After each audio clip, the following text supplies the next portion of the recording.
you got to put one foot in front of the other and lead with love. It just kind of makes you want to dance, doesn't it?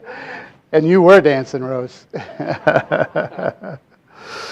So how many of you are aware that in the vault at Unity Worldwide Ministries, there are these books there are these documents there that haven't been released yet? Is everybody aware of that? Yeah. There are documents there that have not been released yet, and Charles Fillmore has said do not release them until the appointed time, right? And so they're there. But in 1995, there was a document released, and it was the last thing that Charles Fillmore wrote. And he actually wrote it back in 1947. And it's a document about how Jesus went through 7 initiations to realize this full consciousness. It's like an archetypal pattern for how we move to continue to expand our consciousness, okay? And so Charles Fillmore, what he did, he went through all these the Gospels, and he saw this pattern. And he saw that Jesus actually had 7 initiations that he went through that we each go through. Each one of us go through. You know, in New Thought, we don't talk about this much, do we? We don't talk about this idea that each one of us is going to go through initiations as we move into the expansion into the next level of consciousness. Is that kind of new? Yeah, I mean, this is not something we've talked a lot about, but now it's part of the unity movement. It really is. And the document is actually called Jesus Soul Evolution. I have a copy of it if anybody wants a copy of it. So we go through these 7 initiations. Now, you know, in unity we're also kind of open to this understanding that may take many lifetimes, right? It just may take that. So kind of be easy on yourself. Go easy on yourself and just enjoy the miracle of life. I read once that Edgar Cayce said that it may take the common person 30 lifetimes. So, you know, be patient with yourself. But, so we visited, you know, some of this Jesus Soul Evolution document back when we did this whole series on Stairway to the New Human. But T.K. Kinlow said something very interesting in her talk last week that just caught me and led me to go back to that document for this morning to bring things together for more clarity of just what it is for us to make a real difference in the world. What is that for us? And when I had listened to her talk, in the essence of her talk, what I heard her say is, this is it. This is it. This is the day of a coming of the expansion of consciousness on earth. This is it, she said, and this expansion of consciousness is the answer for our day.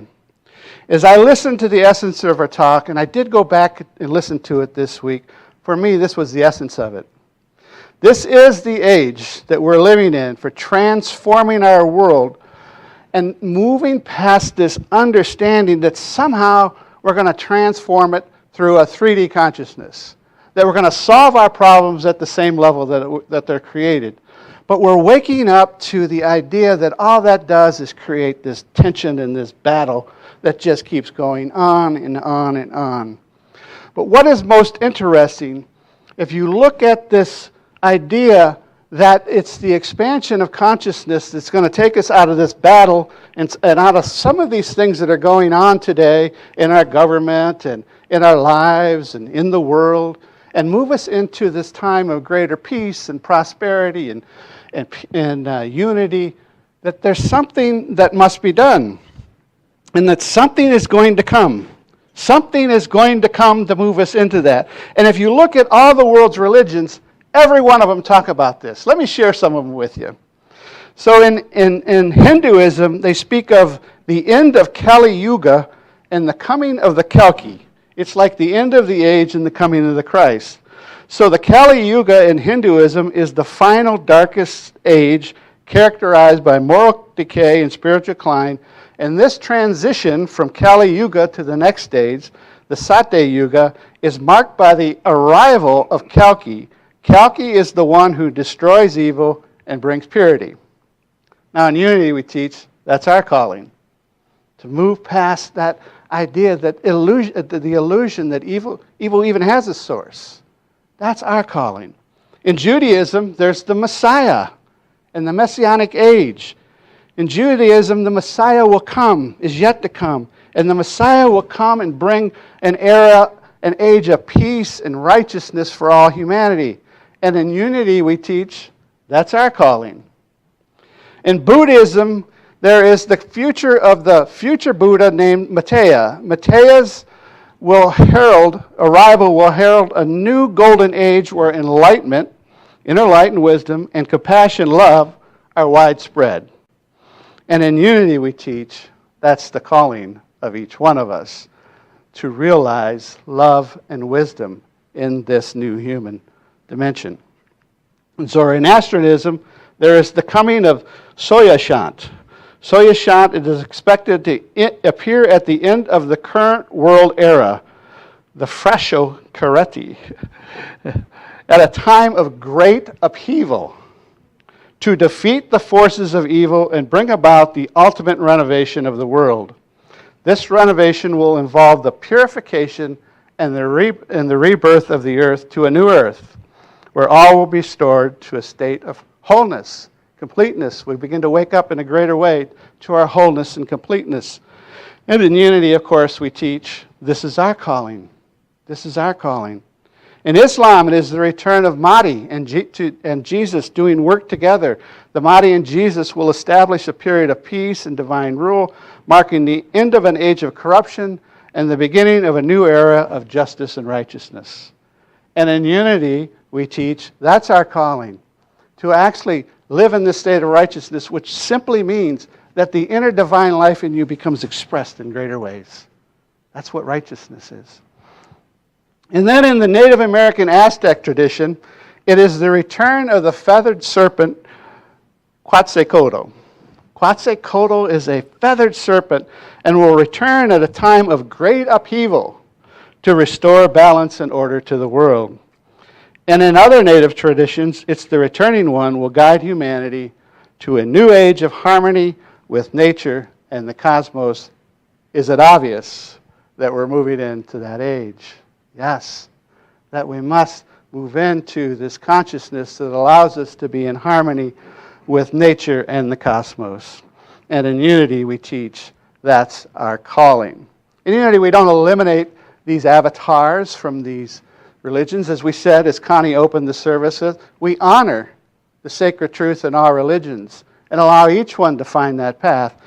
But in unity, we simply are teaching that this new era that we're moving into will come through a dawning of a new consciousness. In Christianity, Jesus said, I will come again. He's speaking as Christ consciousness. I will come again and receive you unto myself, so that where I am, there you may be also. He's in Christ consciousness.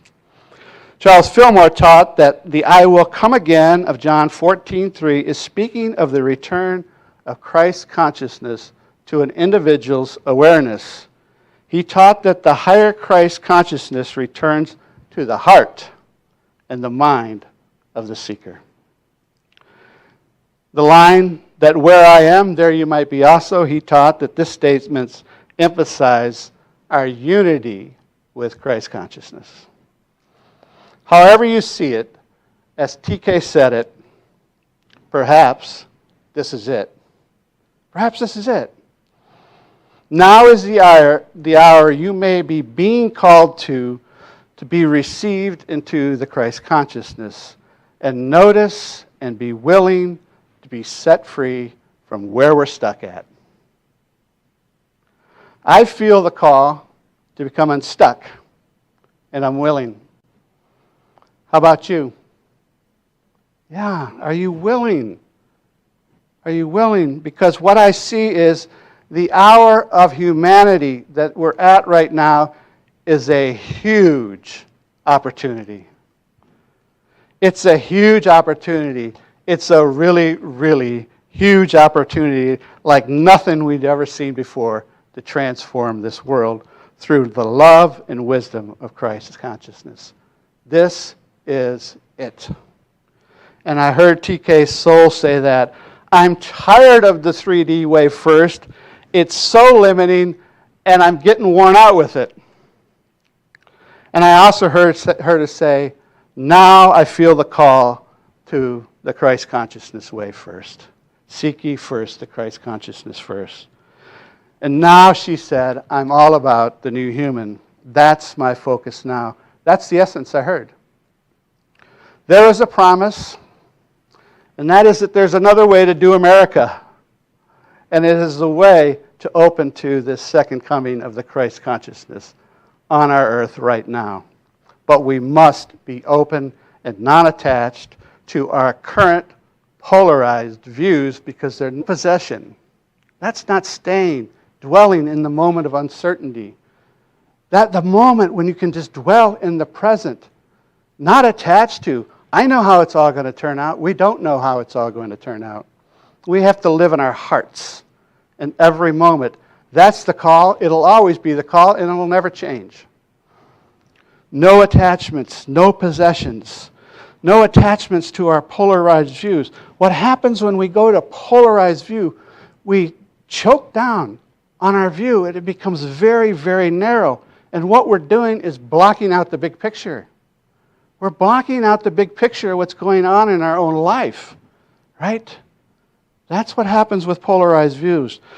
You'll never see the big picture for your life if you're hanging on to polarized and limited views of what's at work in our world. The divine is at work in our world. That's what's at work in our world. You know, you might be rich with your possessions. You might get many people to listen to you with your polarized views. But you'll be blocking yourself off from Christ consciousness. You'll be blocking yourself off. Which is worth more is our question this morning. Which is worth more? You know, Jesus said that the rich man would find it very hard to enter the kingdom of heaven, right? What he's saying is those who are just attached to possessions. Possessions, polarization is a possession. I know what this side's about, and I know what that side's about. I know why they voted this way, and I know why they voted that way. These are possessions. These are not dwelling in the center. Our resistance to what's coming forth from our heart is fear. Our resistance to moving into this sacredly neutral space is fear. The sacred neutral space is where the new world is going to come forth from. Is it Jesus? Is it the Messiah of Judaism? Is it the Maitreya of Buddhism? Is it the Kalki at the end of the Kalki Yuga of Hinduism? Is it the Soyashant of Zoroastrianism? Is it the Mahdi of Islam? Is it the Quetzalcoatl of Aztecs? Or are they referring to the consciousness of the evolution of humanity to embody this new human consciousness? And are you the one? Are you the one? Are you moving into that understanding that this is the answer for our day? This is the answer. So let's travel back to the beginning of this talk where I said there's this document in the vault, and it's about this document that shares these 7 initiations we'll each go through as we move into another level of consciousness, another expansion of our consciousness. And let's ask ourselves, as Unity teaches that the Savior for our day is Christ consciousness and the new human of it that is coming now, then what is the initiator? What is the initiation into 5D consciousness for the new human? What is that? Let me read that again. For if we must elect the new human and its way of the Christ consciousness, and if it has already been elected at the dawn of time, it was already elected. At the dawn of time, we've got to be clear on what it is to move out of this 4th dimensional consciousness or 3rd dimensional consciousness and move into the new human. This is the core of the message this morning. What is that initiation that we have to become so adept at that we just naturally move through it every time it arrives? But before we go there, I want to establish a common understanding. And that is that I think I'm safe to say that most of us are in third or fourth dimensional consciousness. Very, very few have actually moved all the way into five consciousness, where it's just a natural state where they live from. So most of us are working on it, right? I'm certainly working on it. I make no claims that I'm in 5D consciousness and that it's all natural for me. But I'd like to give you some ideas of what it is to be in that consciousness, because you'll notice yourself in some of this. In some of this, if we're honest, I think most of us would say, I'm still working on it. Number one example of being in this new human consciousness, we live in a state of unity and oneness. You begin to sense that there is no true division between yourself or another. You begin to be aware that everything is part of a larger divine whole, even the election results. Yes. Example number two, there is a truly heightened intuition and spiritual guidance. A heightened guidance. Intuition becomes very, very acute. And you may even experience direct connections with a higher wisdom, with an inner guidance, and some are even sharing that they're experiencing guidance from spiritual beings, from an intelligence beyond the level of the third dimension. I'm really working on this one. It's a little tough for a left-brain guy. It's a little tough for a left-brain guy. Number three, you live more fully in the present moment. Number four, you experience unconditional love and compassion. Your love is not based on conditions or expectations, but is pure, boundless affection that transcends judgment, attachment, and dualistic, polarized thinking and the emotions that come from it. The middle way, one of the dualities is you're trapped in thought. The other is you're trapped in emotion. If you are being triggered, and we all do have our triggers, it won't be Christ consciousness leading. It will be your emotions. If you're trapped in your head, it won't be Christ consciousness leading. It'll be your head leading, right? We have to come here to the heart. Number five, you're experiencing synchronicities and miracles. And I've heard this from so many people. When this starts to flow, you go like this. Wow, it just all seems so magical. Have you been there? Yeah. That's a strong indication that you're having moments of dwelling in that consciousness. Number six, there's forgiveness. You know that hanging on to these things just imprisons you. Number seven, you live without fear of having control over you. Instead of reacting out of fear in situations of change or challenge, you remain centered in your faith, knowing that everything is happening for a greater purpose. Now, if I'm honest, I'm still working on it. How about you? Yeah. We're still working on it. We got to go easy with ourselves. I don't know if I'm on life number 28 or number 2. I don't know. But I'm still working on it. I do know that, right? So back to this initiation of moving into and anchoring this fifth dimensional consciousness, new human consciousness. I heard TK at some point in her talk say this, and this is key. What was the worst possible outcome for me, I have begun to awaken and understand that it's become the best opportunity for me, and I see it. Are you with me? What has become the worst possible outcome for me has become the best opportunity for me to see it, to see what my calling is. It's designed to be that way. Or it could be what has become the best possible outcome for me was going to give me some of the worst challenges, right? That's the way it works as well, because that's what happens in duality. The two sides keep playing. We open our consciousness to Christ's consciousness, and this is the essence of this talk. We open our consciousness through reconciling the opposites in the heart space. The best is in the worst, and what I thought was the worst is the best for me in my heart. New humans are masters of paradox. They're masters of paradox. We never anchor big picture awareness until we move through this initiation of become masters of paradox. We never anchor it until we become a master of this initiation. What this initiation, where this initiation is shown quite beautifully, is in Jesus at the Garden of Gethsemane. I don't think there's a more powerful example of this. And this is in Charles Fillmore's book, Jesus' Soul Evolution.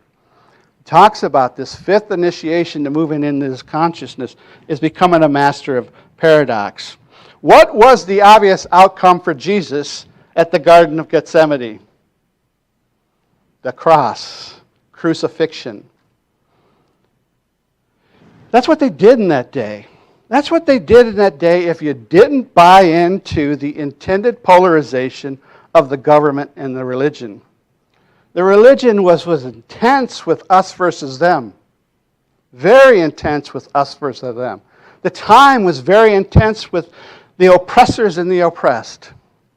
And Jesus spoke to both of them, saying the way is not to feel sorry for yourself as the oppressed or to be the oppressor. The way is to go to your heart and find your potential there and begin to be the one. So there is Jesus there at the Garden of Gethsemane. And what does he say? Father, if it is possible, take this cup from me. Right? Yeah.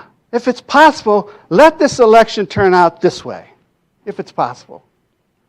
But then he drops all resistance and drops all attachments and even all judgment on the polarized ones by going to his heart and opens up and trusts the Father, and he reconciles the opposites. He masters the paradox, and here's what he says. He moves from take this cup from me to I see now what I thought would be the worst outcome, crucifixion. I now see it is the highest outcome for all, and it is the best outcome for my continued journey of the expansion of consciousness to ascend. Can you see the interplay there? Can you see the reconciliation of the opposites there? Can you see how he mastered paradox there? That though I can see that this is the worst possible outcome for me, what I also see, it's the highest possible outcome for all. And it is the best outcome for the continuation of my journey in the expansion of consciousness. So in Unity, we look at that pattern for our own lives, right? These things are teaching an archetypal pattern. And this is the archetypal pattern that we must master. We must master the union of opposites as one for the worst outcome for you, and the best outcome for you is one. And it's the highest for all. If the musicians want to come forward, I want to have a little fun. You ready to have a little fun? You ready to take some big risk? All right. Tony, I'm going to read these slides first, and we're ahead of time, so I'm going to read my slides, and then we're going to have the little fun with the experiment we're going to try. We're going to go AI live this morning. You all right with that? All right. So as he's working on that, I did this question with AI. Now what I found out, because I kept trying to get it to repeat, is it doesn't repeat every time, though it essentially says the same thing, right? Now you can go to chatgpt.com, and I recommend you do this week on your phone or on your computer at home. And I ask AI the question, does uniting the opposites of the best outcome for ourselves and the worst outcome from ourselves as one open the way to Christ consciousness? And this is what ChatGPT said. Yes, uniting the opposites of the best and worst outcome for ourselves can be a profound path toward opening the way to Christ consciousness. This concept is rooted in the idea of embracing both extremes of our experience, joy and suffering, success and failure, peace and turmoil, in order to transcend the duality of these conditions and touch a deeper, more unifying spiritual awareness. The only question is, are you willing? Are you willing? What's worth more to you? That's the question. That's the question of this hour. So then I scroll down, go to the next slide, and we're going to do this live and just see. We're going to take a risk and hope that AI, it will come up with essentially the same thing. But as I scrolled down when I first did it, I got to this number 4. It gave me five examples. It says the heart is a gateway, as an initiatory gateway. The heart in many spiritual traditions is seen as the center of divine wisdom and connection. To unite these opposites in the heart is to come into alignment with the eternal truth that both joy and sorrow, success and failure, and aspects of the same reality. This allows us to transcend the fluctuations of life and embody a state of unconditional love, peace, and compassion, qualities central to Christ consciousness. By uniting these polarities in the heart space, you release the judgments and resistance that often keep us in cycles of attachment, fear, and desire. Instead, you embrace the fullness of life as it is, not blocking anything out, not as you wish it to be. This is where the transformative power of Christ consciousness can take root, in the heart, where opposites meet and where unconditional love becomes the guiding force. And then it wrapped it up like this. And this was amazing to me, because this is the core of the unity teaching. This is the core of the unity teaching. In short, yes, by uniting the best and worst outcomes for yourself as one, recognizing them as interconnected aspects of a larger divine truth, you open yourself to the deep, transformative, and hear this, love and wisdom of Christ consciousness. That is the central teaching of Charles Fillmore. That's it. That's it.